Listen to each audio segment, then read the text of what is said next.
guys, it's Empress. So today we're going to talk about guess who? Me. Let's get to it. It's more than a statement, it's a way of life. Celebration. The Mr. Jackson talking. Alright guys, so welcome to episode 2 of Ask Empress. This is a Q&A where I answer some of the questions you guys dropped below. This is the second episode. I'm so excited. I got like 30 minutes to spare. Busy girl. So let's get to it. So I think the first question is fitting. It starts off asking, it's more than a statement, it's a way of life. Hey, so delicious. What do you say next before giggling? And how did you come up with this? So for you guys who don't know, or if you weren't paying attention, you just heard the Empress theme song, right? And the lyrics are kind of right, but then kind of not right. So I'm actually saying it's more than a statement, it's a way of life. So ambitious. And then when I giggle, I say, Miss Jackson. Jackson is my last name, so... And I say, I'm talking. And like I say, I'm talking. So I never understood, like, people are like, why are you talking? I tell you, like, in that theme song, I'm talking. So I came up with the theme song. I just heard the beat. Those of you guys who don't know, I've been, like, writing songs, like, my whole life, whatever. And, like, I can write a beat pretty good. So I heard the beat, and I'm like, okay. And I always kind of, like, do what's natural. God just blessed me to come up with something that y'all think is fresh, fly, and cool. So are your eyes green, hazel? What's up? Alright, so my eyes are actually hazel. When the light hits them, like the natural sunlight, or I guess fluorescent light, depending on what kind of lighting I'm in, at times they can appear to be green, but they're really hazel. I'm like betting right now, it's not a sunny day, it's kind of cloudy, so right now they probably look like just like brown, right? Can you talk about your childhood, where you grew up, how many siblings you have, etc.? I grew up in Atlanta, Georgia. I am the second oldest of 5 kids, so I have 4 siblings, 2 brothers, 2 sisters. For the longest time it was just me and my brothers, and then my 2 younger sisters came along later.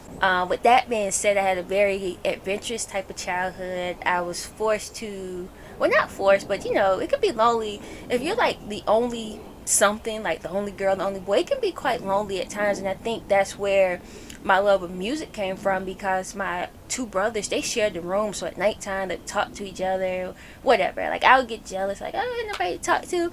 So I really feel like music, I really just began to express myself. So ironically, I used to be like really good at sports. Like I never played at school. By the time I got a teenager, it kind of lost it, or I thought maybe I thought it was just like too cute or something to play sports. So so I never like really pursued that. And also I didn't like, when I played with my brothers, like it was like just like, you know, raw. We just did our own thing. We played with like the other boys in the neighborhoods that would kind of get crushes on me as we played together. But anyway, as we played, you know, it was just raw. And I didn't like, when I went out for track, I went out because this girl, and this is crazy, I'm not going to spend too much time with this, but story time real quick. So when I was like in the 3rd grade, I had this boyfriend. When I was in the 4th grade, actually, I had this boyfriend. And me and this boyfriend, like, we got together like late 2nd grade, right? So like we kissed in the classroom, like we kissed on the lips, right? 2nd grade, like, oh, I grew up watching soap operas, mind you. Okay, so we kissed, and we became like a couple, right? We started going together. So anyway, boom, he was so cute. All the girls liked him. He was really good at kickball. I was good at kickball. I told you guys I was fast, whatever.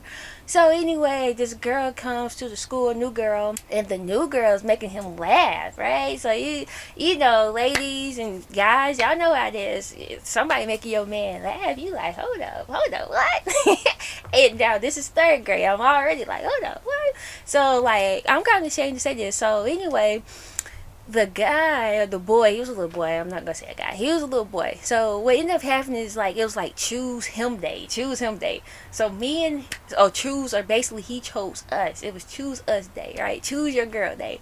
So we both came to school with our little skirts and stockings on, right? Little barrettes, whatever. Right? Little hair bows or whatever. So trying to look cute for him. Like, okay, which one of us you gonna choose? One of us you gonna choose? So naturally, he chose me. Okay, so then he chose me, but as the year kept going on or whatever, right? This is like third grade, mind you. So as the year going on, we smelling markers and playing with glue and doing all that stuff kids do.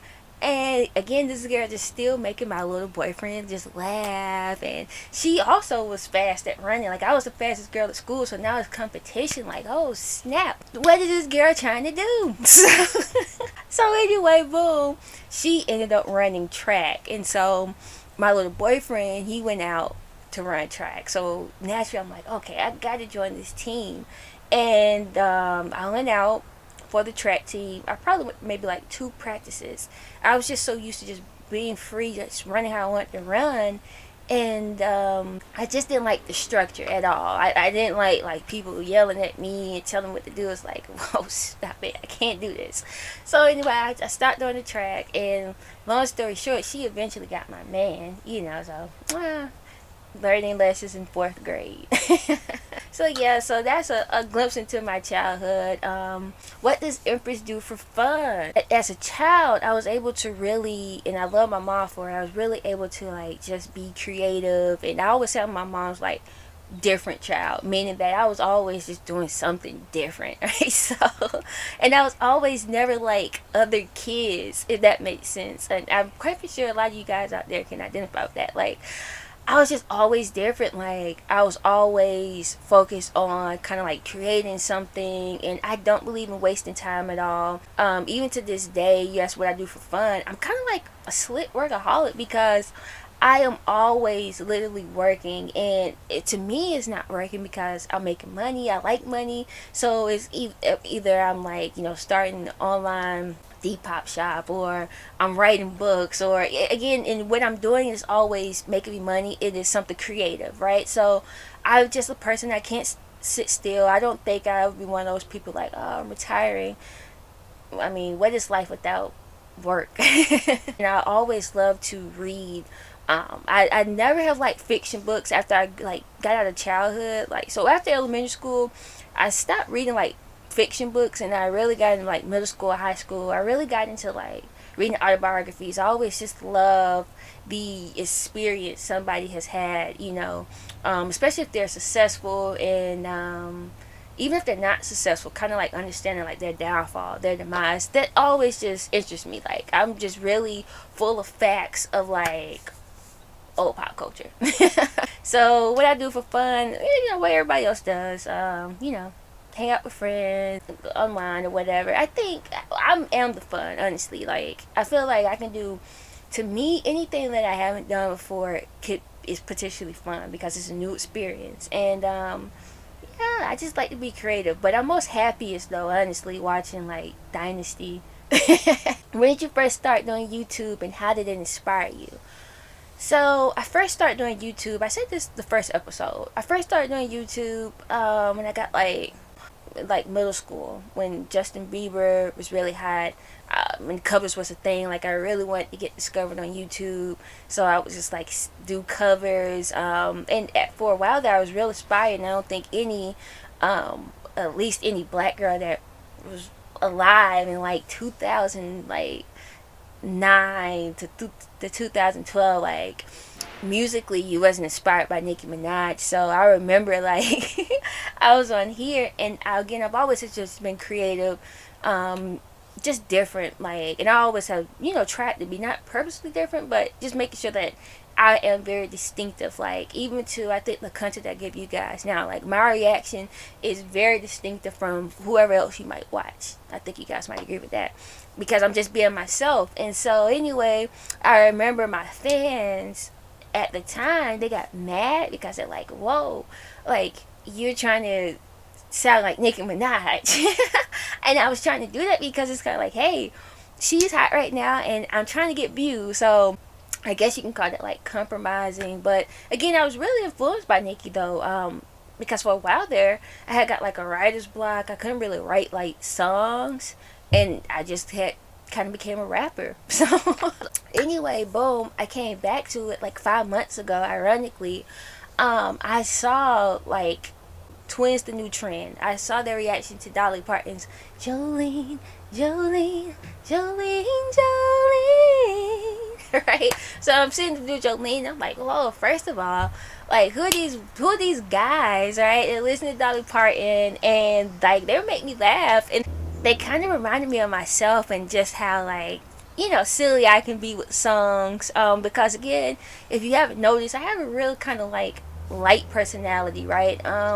I guess it's a Sagittarius thing. We are the coolest people ever. So I was honestly kind of like, whoa, people would watch somebody listen to music. And so I'm like, I'm always, again, curious. I'm always just learning, and I love to learn about music. I learned a lot about old movies. So those are things that interest me, and I'm like, wow, well, why don't I chronicle like my Olivia Newton-John discovery? Because at the time, about 5 months ago, I was reading her autobiography, and I just, like, I already had loved her just as an artist, but knowing her as a woman, again, I really liked her sense of humor, and just her outlook on life. It kind of reminded me of myself a little bit. And so I said, well, there is a lot of Olivia Newton-John songs I don't know. So why don't I chronicle that experience? So Twins the new trends and Olivia Newton-John is who you guys had to thank for me actually being on YouTube right now. What pet peeves do you have as a YouTuber? That's a good question. So not many, but I would say top two would be the YouTube cops, I call them, or the YouTube bots. And I understand it, but then it's kind of like annoying. So I understand that the publishers, they want to make their money, and they want to protect their quote unquote property, right?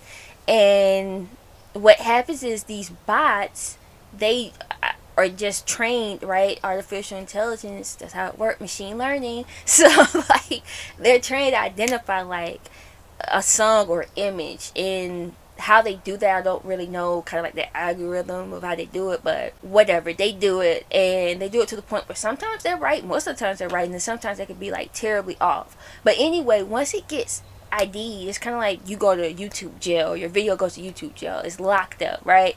Akon, locked up, won't let me out. Okay, it's locked up. So when that happens, you have to wait it out and see if the publishers will release it. Sometimes they do. So when you guys see me like dropping borderline video in the middle of a version era, that's because it's kind of like, whoa, my video is free now, so I'm going to upload it.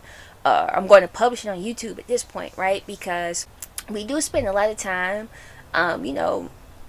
editing and just filming or whatever, and so you always want your work to be seen. We don't do this for nothing. So yeah, so the YouTube bots are a pet peeve, and again, they only understand sounds and images, so it doesn't matter what words you have in your description box or in the video. Like, you can even say like no copyright, it doesn't matter, the video's still gonna get flagged, and that's what happens. And my other pet peeve that I have, the second one would be, I don't like when people try to like tell me what to do. So there's a difference in the fact of, I love when you guys like make recommendations, especially like in the Madonna journey, where you guys are like, oh wait, boom, make sure you watch this. Okay, that's cool, but I don't like when people try to tell me like, oh, you talk too much, or oh, you do this, you do that, or oh, why didn't you do this? It's kind of like, whoa, like this is my channel, right? This is my page. I'm going to do what I want to do. And yeah, so that's it. What is the role music plays in your life? Well, I think I've kind of been talking about that, right? Music, I'm going to quote Faye Dunaway and Mommy Dearest as Joan Crawford, right? Boom. Music is life and death to me, baby, okay? So Don't expect me to ignore my fans. They're life and death to me, baby. They're the ones who really make me. I couldn't imagine a world without music. I'm always singing. I used to get in trouble at class all the time because I would just like start humming or something, or you guys know how like get into a song, I start snapping, I can't help it, and the teacher would be like, oh, what are you doing? And then even at home, I was always told to always kind of like shut up a little bit, right? Because like I would literally come home after school, get off the bus, this is like elementary school, come home, get off the bus, hop on my karaoke machine. And then I grew up out of karaoke machine. I had like a whole amp, plug it up with the cord. I had the mic stand, and I'm like just singing my heart out loud. And like my brothers are embarrassed because like the neighborhood can hear me singing, and I'm like, oh, so what? So music is just always like my number one thing. It really feeds my soul.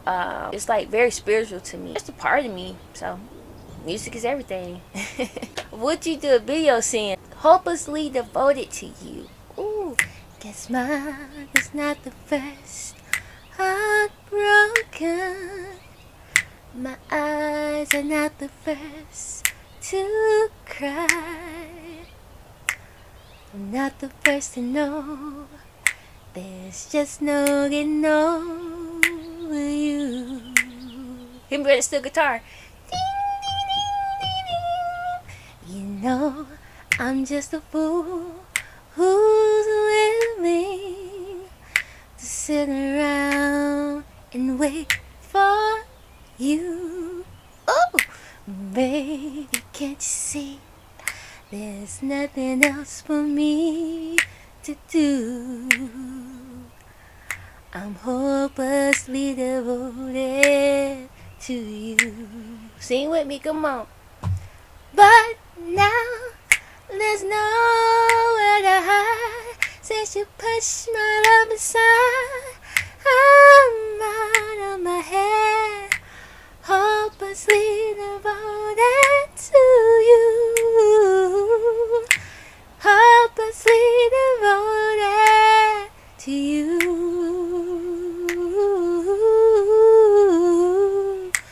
Hopelessly devoted to you.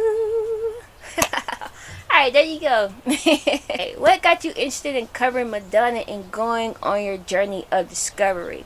This is very interesting because, again, when I first started, I told you guys, like, my kind of focus was Olivia Newton-John. And I remember, like, I had reacted to Soul Kiss, my favorite Olivia Newton-John song. Like, I love it. Boom. And it's a good song. It was released in 1985, and I'm kind of like, whoa, why didn't this song chart higher? Right? It peaked at number 20, and kind of a lot of the fans was like, oh, Olivia had a drastic change as far as like her image becoming more sexual. The song itself is more sexual. Olivia come on the track moaning, right? And it got like this sultry, doom, doom, doom, ooh. Like, I just love it right now. So anyway, boom. I'm like, this is dope. And a lot of people were like, well, boom, Olivia was really trying to compete in a now Madonna world. And I didn't really know a lot about Madonna outside of, like I said, like the controversial Kiss. I remember that's like my first really memory of Madonna. Like, okay. And then like just over the years, just heard like, you know, just been in the news for saying something. And yeah, so I'm like, okay, wow. So Madonna changed the game up like that. And again, I knew Madonna was iconic because I remember being happy, you know, or for Nicki when she did that collaboration with Madonna back in, like, what was that, like 2012 or something. And, you know, I was aware of Madonna to know, like, anybody hooking up collab with Madonna, that's a good look. Like, that's major. Like, Nicki is off on she taking off. So somebody had sent me, what was the first video? Vogue. Boom. Just like, somebody made a recommendation because I was like, I love old movies. Just like, whoa, have you ever seen the Vogue video? I was like, nah, never heard the song. And I saw it and I was so impressed with Madonna. I'm like, whoa, this video is going to my top 5 of all time, period. Like, it's just so good. And the song just slapped. Like, shout out to the background. You know, like, it just slapped. And I really liked that. And so from there, the Madonna fandom started creeping over, and so I started getting like more recommendations. And I remember like seeing the Hung Up performance, like it had just dropped on her YouTube or something, and a lot of people were like, hey, you need to react to this like right now. So I'm like, again, kind of baby up in the YouTube, so I'm like, okay, I react to it. And so I reacted to it. I was impressed. And then aesthetic wise, the look wise, but vocally, like, can Madonna sing? Like, is she breaking them vocals? I wasn't sure, and I was really a doubter, honestly. I'm like, oh, Madonna, I never heard anybody say, ooh, Madonna can sing. You know what I mean? So I'm like, I don't know about that. So I listened to Love Don't Live Here Anymore. Changed my perspective. Sooner or later, I literally said, shut my mouth. Like, she killed it. So again, my respect is building for her. Then somebody suggested I should listen to something off of Bedtime Stories. And for those of you guys who have been following me for a while, you know, like, it's the song titles that really stick out to me. So, Survival. I'm like, what is she talking about? You know what I mean? So, I clicked on it and I fell in love as soon as I heard that. Doom, doom, doom. Oh, yeah. Now, like, she's talking real talk. So, again, my respect just building for her. I saw Human Nature, right? Boom, cornrows, legs spread. And I'm like, oh, snap, what? And for the shock value. But then I'm respecting, like, the whole dance of it all, like the art of the dance. And I was like, curious, like, whoa, she a good dancer. And so people started explaining, like, oh, yeah, she actually was a dancer first. And I'm like, oh, wow, I never knew that. So then I saw erotica, and that changed the game for me, because I'm like, whoa, snap, how did this woman get to this point where she just, like, let it all hang out, like, what's up? Like, how did she get here?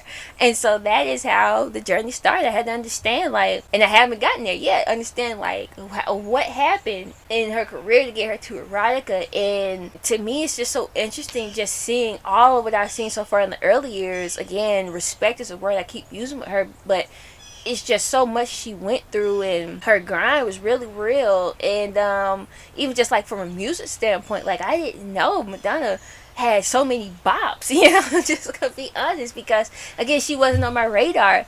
So yeah, when I say impressed so far, I'm very impressed, and I respect the icon status that she has. Like, it's well deserved, and I'm not even through with the journey yet. I'm still in like a virgin right now.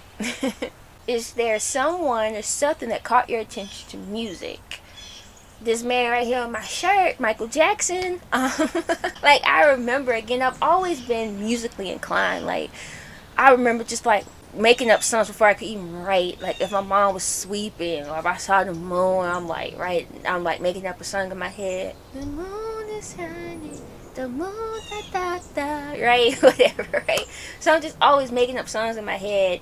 And I saw the Dangerous tour. Like, it came on TV, changed my life forever. Like, I knew Michael Jackson already. To me, it's Michael Jackson. So I was aware of Michael Jackson, that whole Invincible era, right? Boom. I remember they played Rock My World, Rock My World, you know you did, all day long on VH1 after school. And then they also used to do a lot of stuff for Michael Jackson on VH1. They used to have like Michael Jackson Day, literally. That's what they used to call it. And they would have like Michael Jackson greatest TV moments. They would play the American Dream movie, right? So I was just inundated with Michael Jackson stuff. And when I seen that concert, whoa, like, Amy Winehouse had this quote where she's like, Michael Jackson, you didn't know, like, whether you wanted to be him or whether you wanted to marry him. I totally relate to that statement, because Michael Jackson is just so much in one person, right? So it's like, whoa, what am I seeing? Like, Michael Jackson's like magic.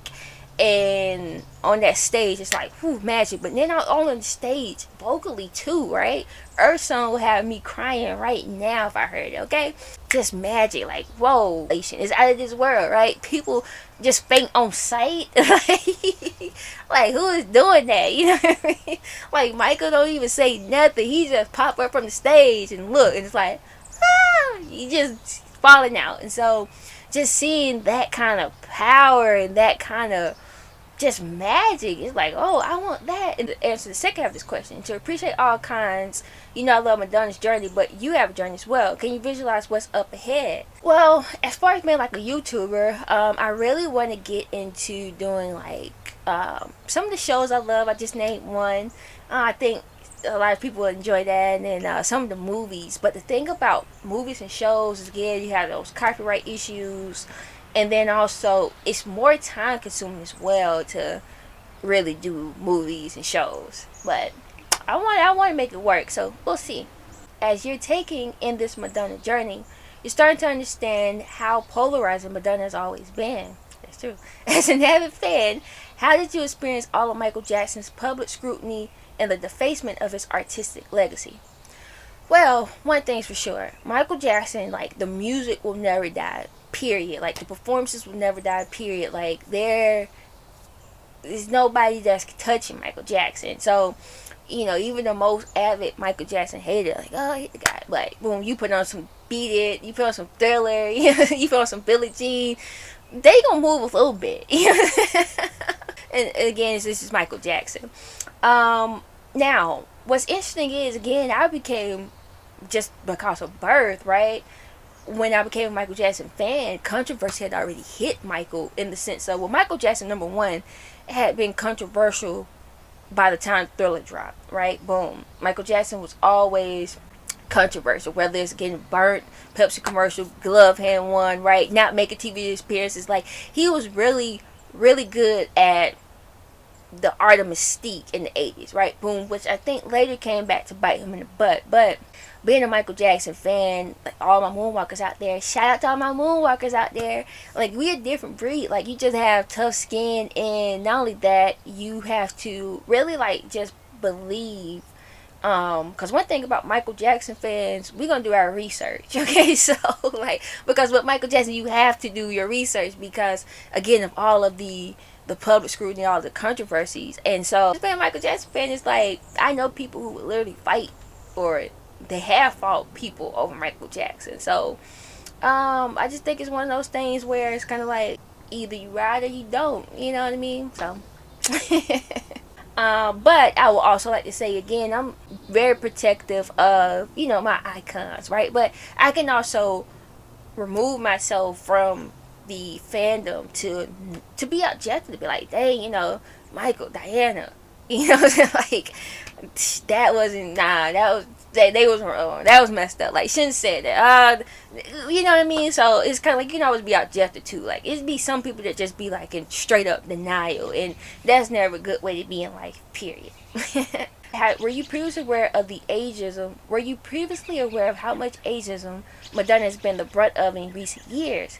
No, honestly, because Madonna wasn't on my radar, you know what I mean? So maybe that might in itself be an ageist statement, but Madonna wasn't on my radar, so I never really thought about it. And again, by the time I knew Madonna, right, or came to know Madonna, Madonna was already older, so to speak, right? It was Britney's world by the time I came to know Madonna. So I have always known her just, again, as like an iconic, kind of like respect artist, you know what I mean? Like, it's just some people, like, you just naturally, you born, you're gonna respect Whitney Houston, you're gonna respect Aretha Franklin, you know what I mean? Like, you're gonna respect Michael Jackson. Like, it's just certain people have that kind of iconic, like, you're just gonna respect, like, you're gonna respect Oprah, you know what I mean? You just know you're gonna respect some of these folks. So that's how it was with me with Madonna. But knowing this now, I'm not shocked that she faced ageism. I feel like we all will eventually at some point in our life, and no matter what your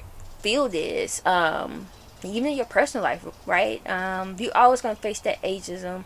Unfortunately, like, youth is what's keeping the world turning. And so I feel like that's always, I feel like that can always be hard for any artist. And I also feel like artists begin to kind of hit a wall, because, like, for instance, I saw, like, Madonna had like 15 million followers or something like that. When I went to go check out some pictures, you guys were like, hey, go check out our Instagram. So I went to go check out those dope pictures from 1984. She looked really nice. And I was actually kind of shocked, but not really, at the number of followers she had. So 15 mil, that's nothing to, like, toot your nose up at. But it's like, dang, it's Madonna. And I know without a doubt, if it was 1985, Madonna would have like over 100 million followers.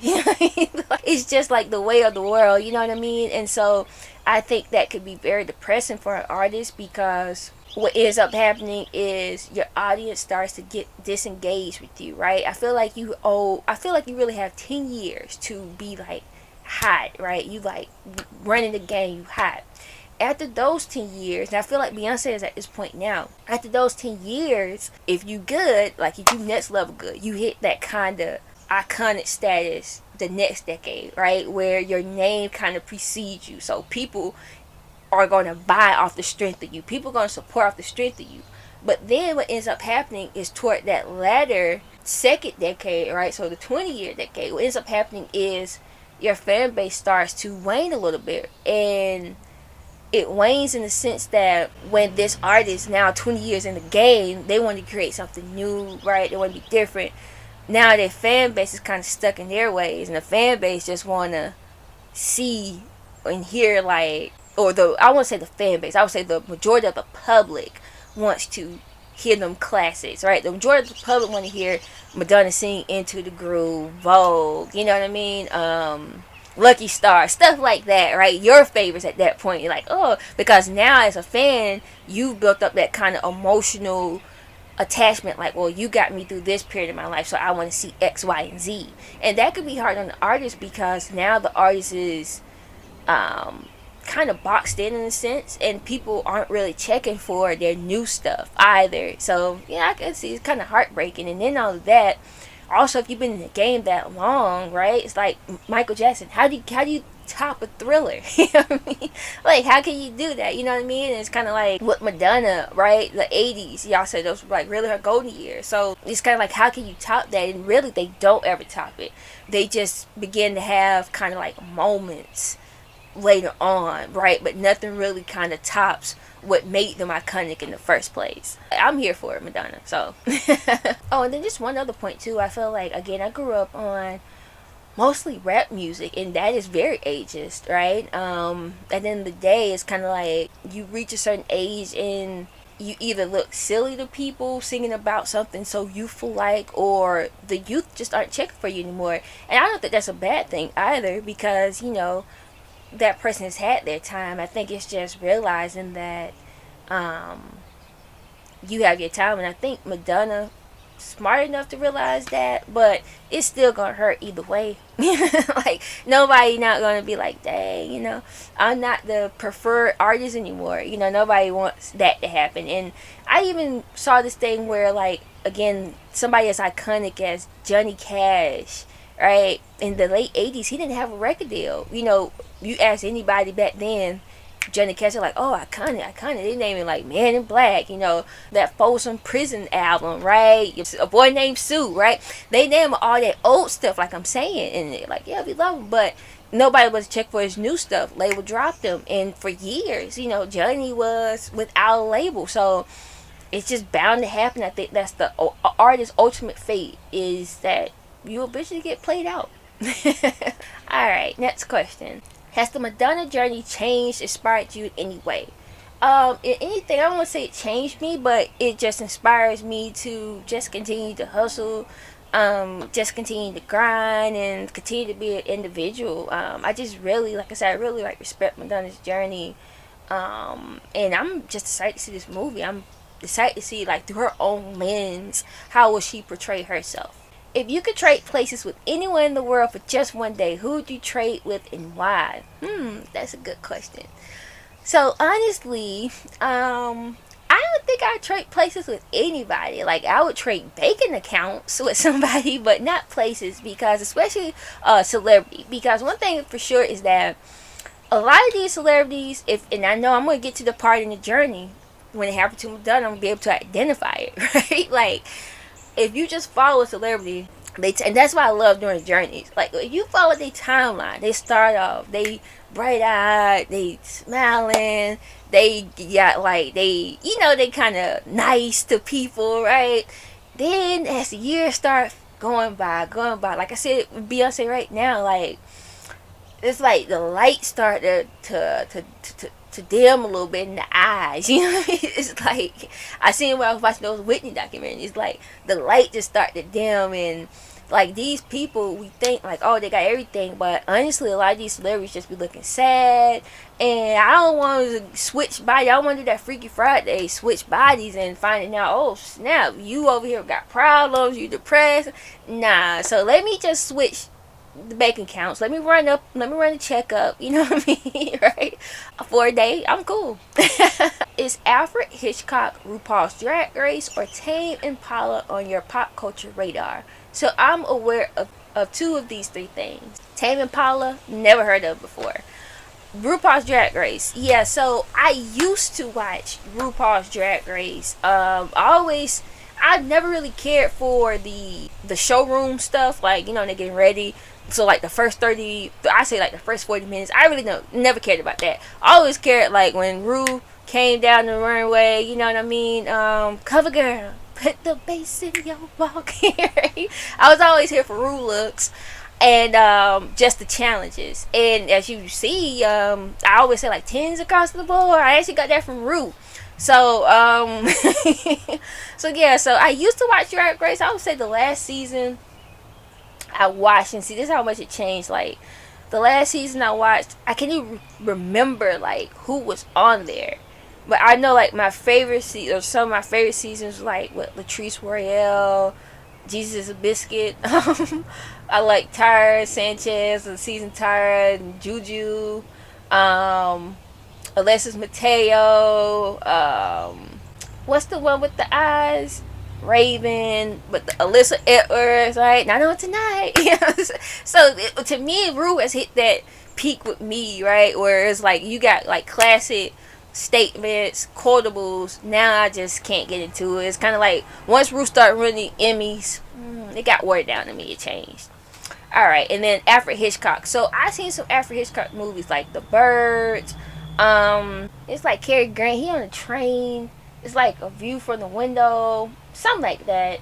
But I need to see more Alfred Hitchcock. Honestly, I know he was bald, had like the belly, and he would make like appearances in his movies. But I don't really have a favorite Alfred Hitchcock movie. What's been your favorite Madonna song and Madonna video on the journey so far? Now that's a hard question. That's like asking me like, what's my favorite Michael Jackson song, right? Like what? But if I had to choose one, right? So if you ask me like straight up, Michael Jackson song, it's always gonna be Billie Jean. I said like if I'm in a coma or something, somebody hit Billie Jean, right? I'm gonna Billie Jean wake up, okay?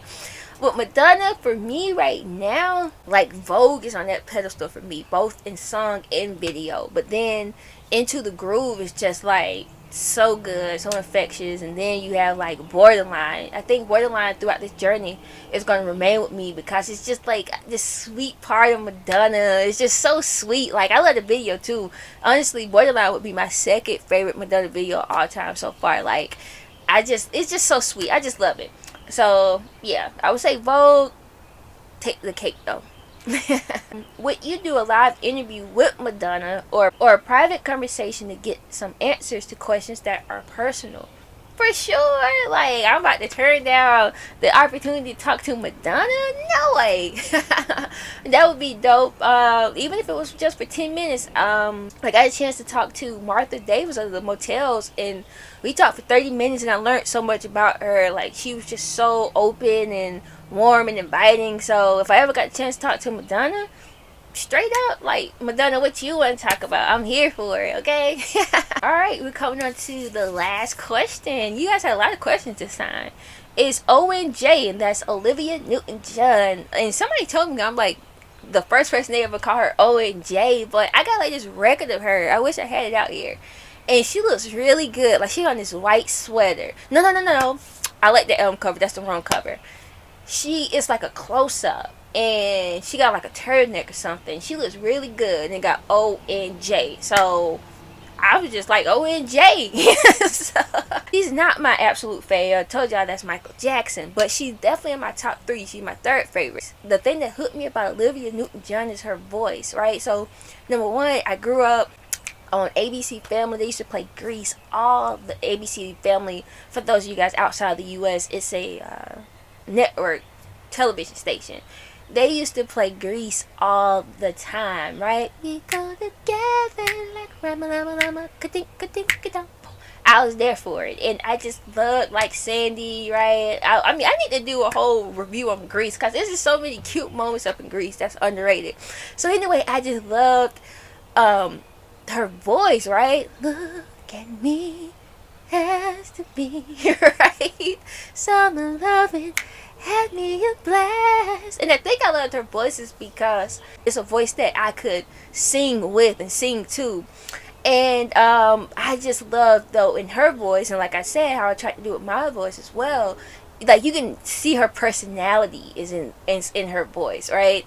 She can sing, but it's still like this sweetness. But then it's also kind of like this devious side. Like you listen to something like "Gets Me Nowhere to Tell You No." And she got this song. She be like, it's a line. She be like, "Where did my innocence go? Ding, ding, ding, ding, ding, ding, ding. How did you?" How was a young girl to know? Right? I just love her. I feel like she was in physical. I need to listen to the rest of the album, but all the songs I listened to so far, she was very like flirty on the tracks, and again, just her personality just really shined through. And I just really love her phrasing and how she approaches a song. Yeah, just 1-0 and J. Like as far as like just vocal, like, and I think that really surprised a lot of people to know that somebody like my age, right, and like me just being like, this black girl. I think that really surprised people, like, because I know my friends is like, "Oh, your top three." I'd be like, Olivia Johnny, be like, "Who?" Like, y'all know Sandy from Greece. So I think that surprised a lot of people, but again, her voice, it just really touches me. It does something to my soul, and yeah, and she'll always be top three for me. Is O and J. So that brings us to the end of this episode, guys. Wow. So how do y'all feel? Like, y'all feel like we got closer just now? Is there some questions you want to ask for the next episode? Save them. Like, put them in your phone notes, okay? Like, episode 3, let me know what y'all want to talk about, but don't do it just yet, because y'all do it too early, I'm going to forget. But yeah, I mean, I love talking to you guys each and every day. I think, again, the community we have is so cool. Everybody's respectful, and I think, you guys understand my personality. Like, we can play and we can agree to disagree as well. So yeah, I really love that. So again, thank you guys. You are the best. Hope everybody's out there feeling good and staying safe, and getting some warm weather like I am. Y'all see, I don't have on no sleeves, right? All right, guys. I will see you next time. Bye, guys.